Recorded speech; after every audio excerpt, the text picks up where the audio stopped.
Today's topic is operations on stack. All these are the operations on stack. First is create queue. Second is in queue. In queue means to insert an element in a queue.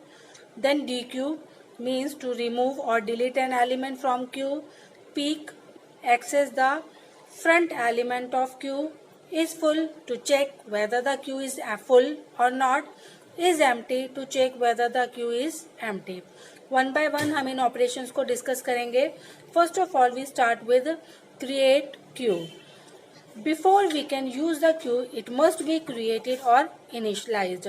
हम सबको मालूम है, जैसे हमने stack के case में हम लोगों ने स्टैक को यूज करने से पहले हमने स्टैक को क्रिएट किया था, मींस इनिशियलाइज किया था. इनिशियलाइजिंग मींस कि जो भी हम उसके अंदर वेरिएबल्स या पॉइंटर्स यूज कर रहे हैं उनको कोई स्टार्टिंग वैल्यूज असाइन करना, that is known as creation and initialization. जब हम क्यू की बात करते हैं इन केस ऑफ एरे, जो क्यू की वैल्यू होती है that is from 0 to max -1, where max is the maximum size of the queue.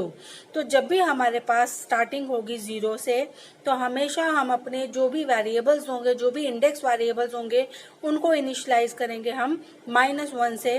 तो in case of queue we have two index variable. One is front, that is going to point the first element of the queue, and another is rear, that is going to point the last element of the queue. So in case of creation or initialization we assign a -1 value to front as well as the rear. So this is the algorithm. In this case the name of the algorithm is create queue. There are two parameters, one is integer type front, second is integer type rear, and here we are initializing both by the value -1, and this is the case. That means queue is empty, there is nothing inside the queue. Q just create हुई है, create उसमें कोई भी value नहीं है, और initially front F and rear are दोनों की वैल्यू आपकी -1 है. दिस इज क्रिएशन और initialization of queue. The next operation is insertion in the queue. So this is represented by in queue. The in queue operation means to insert an element in the queue. Whenever we insert an element, there may be 3 cases. जब भी हम कोई भी element insert करेंगे 3 cases हो सकते हैं. First case, the Q is empty. Q empty है.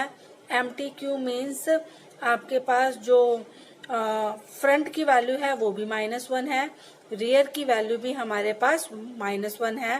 That means the Q is empty.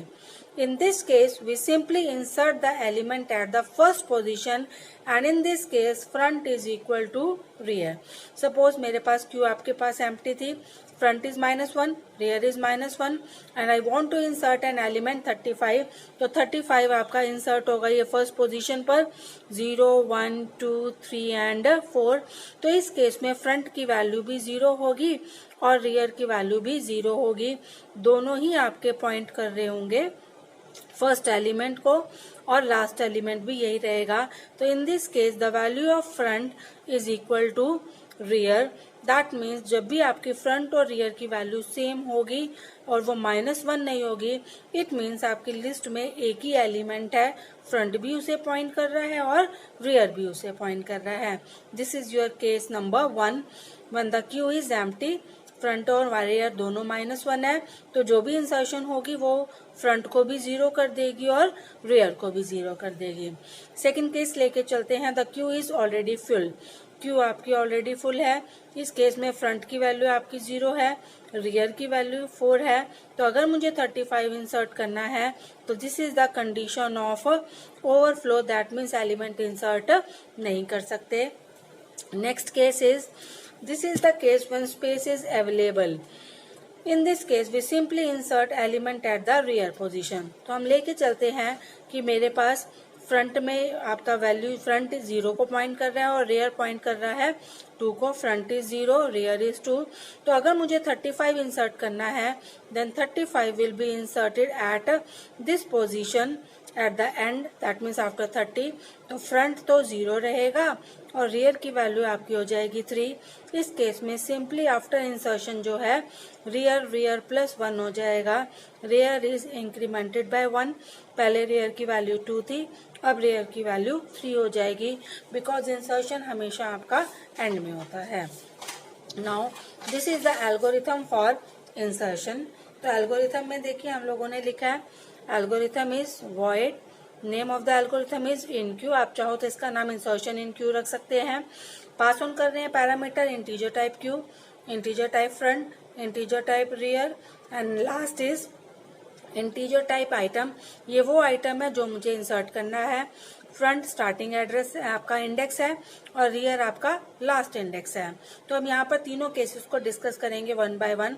First case if rear is equal to max minus one, rear is equal to max minus one means rear आपका last element को point कर रहा है। अगर आपका rear जो है वो लास्ट एलिमेंट पर पॉइंट कर रहा है, इट मीन्स फर्दर इंसर्शन के लिए कोई भी स्पेस नहीं है। तो आप सिंपली प्रिंट करेंगे क्यू ओवरफ्लो और वहीं से एग्जिट कर जाएंगे। Else case if front and rear both are equal to minus one, front और रियर दोनों माइनस वन का मीनिंग आपका जो क्यू है वो एम्प्टी है। एम्प्टी क्यू में फ्रंट की वैल्यू भी 0 हो जाएगी और रियर की वैल्यू भी 0 हो जाएगी, because there is nothing inside the Q.